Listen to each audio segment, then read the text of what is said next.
Welcome back to the channel. I'm Chase and this is All Things Rum. Today we're looking at the Ciga Design Z Series, specifically the Titanium.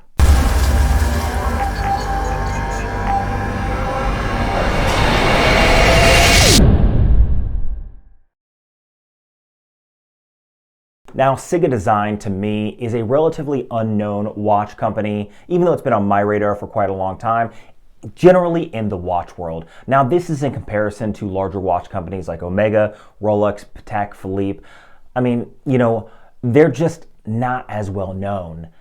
Now, in the lower watch community with more affordable watches, a lot of people know the watch company, but they really did shake up everything in 2021 when their Blue Planet won the GPHE 2021 award for design for watches. Now, when it comes to these awards, especially worldwide awards or really prestigious awards in the watch community, normally they're dominated by Swiss and German watchmakers, but instead, this Asian watch company, Ciga Design, came in and won that award. Really, really great to see, especially because they're on the more affordable end. Now, not only do they have that Blue Planet, but they are releasing a special version called the Gilding version, I believe in the middle of March. And this is a black Blue Planet with all gold accents. It looks to me like an amazing looking watch. Very, very elegant. I love the slight changes that they've made. I think it looks pretty good.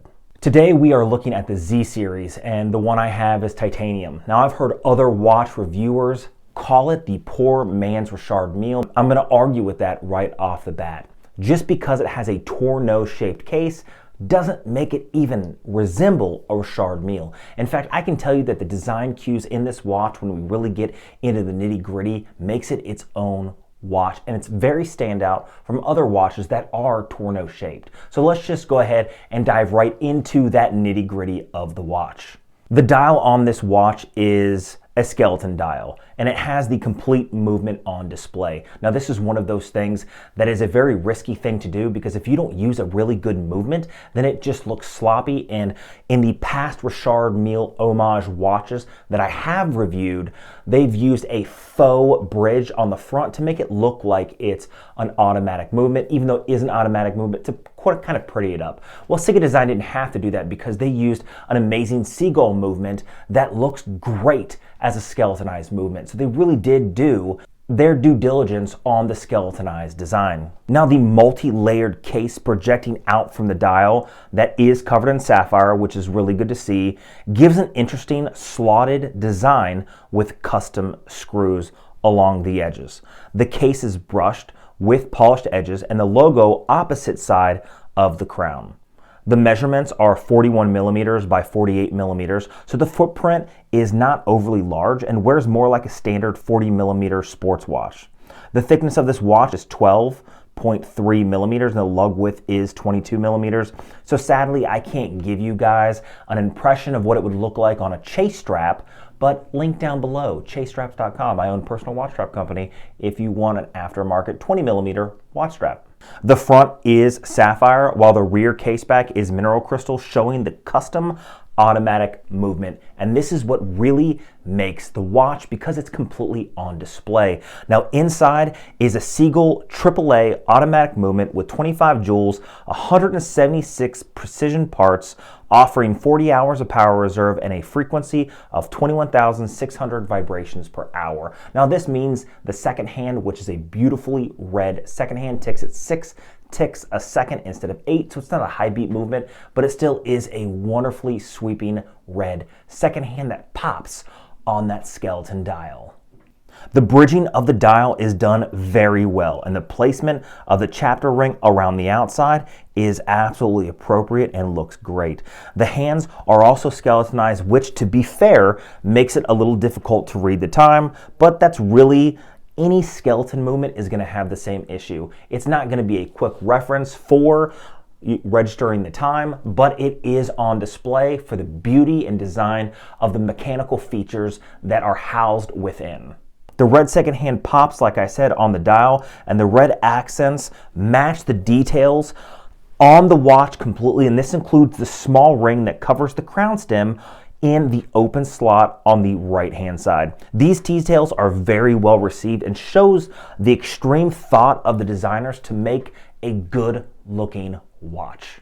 The strap here that I have is orange and it is textured and it is very nice and it is very supple and easy to form around the wrist. If you attach the leather strap, then it becomes a lot more dressed up, and it's easy to have a sporty version for casual wear and then the leather strap for a more dressed up version that you can wear in a polo or even a suit. The watch is extremely lightweight as it is titanium, which means that when you wear it on the wrist, it's extremely comfortable, not only because of the watch strap and the shape of the case, but also because it's so light. So you almost forget that it's on your wrist. Now, some people could argue that they like the heaviness of a watch because it makes them feel like they're wearing a watch. And then some people argue that they like the fact that it just disappears on the wrist altogether. Now, my wrist is 7¼ inches, and this watch fits perfectly. The 48mm lug to lug, if you can say, on the Tourneau case makes it so it doesn't wear overly large and actually fits perfect on that medium-sized wrist. One of my only cons about this watch, other than the fact that it is a skeletonized movement, which again makes it hard to read the time,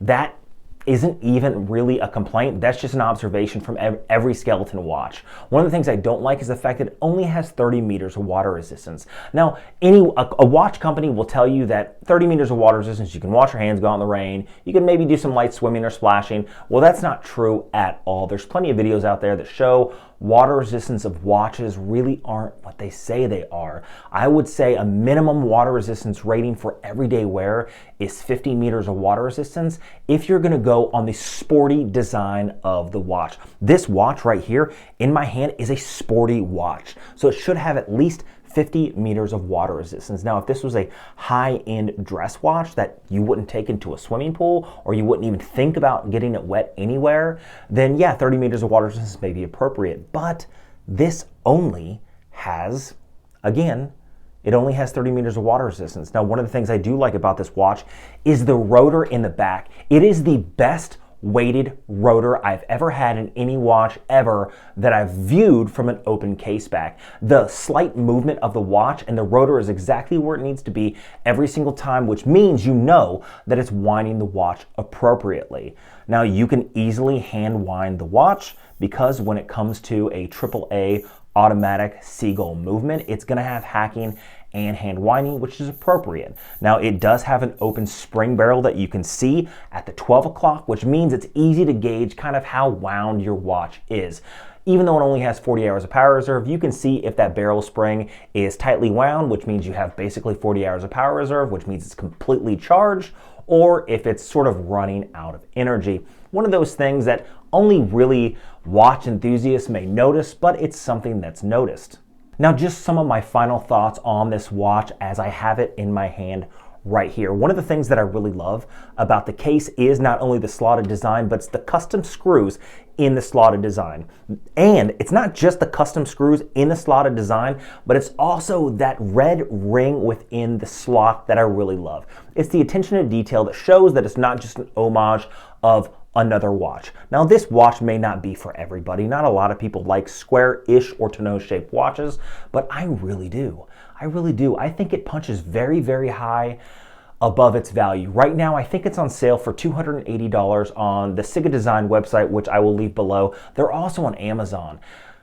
Under $300 for a very well done, Tourneau-shaped, skeletonized watch that's titanium with 2 different straps in packaging that is just above any watch in the same category. And this won the Z Series won, I believe, the 2018 German award for watch design.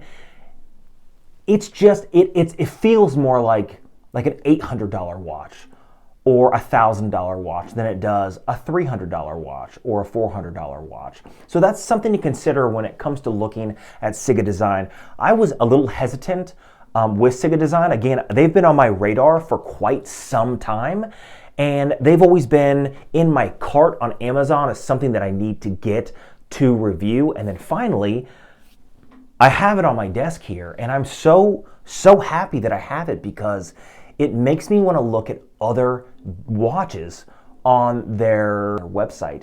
And looking at the Blue Planet, I like the Blue Planet, but then the gilding version of the Blue Planet just looks even better. It's like the things they're doing are the right things.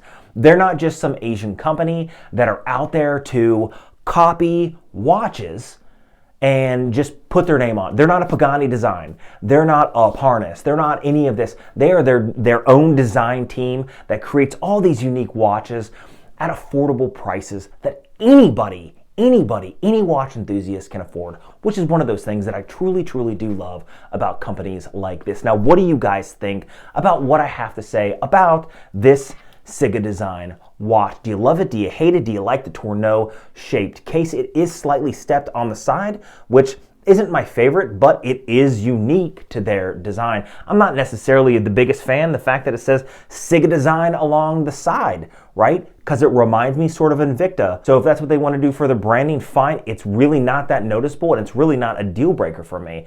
Now, I am looking at possibly getting one of their higher end watches and then comparing if this is the quality control on this watch is so good that it makes me wonder what the quality control looks like on their more expensive watches. Because if it's good at $300, then it must be damn great at $1,000.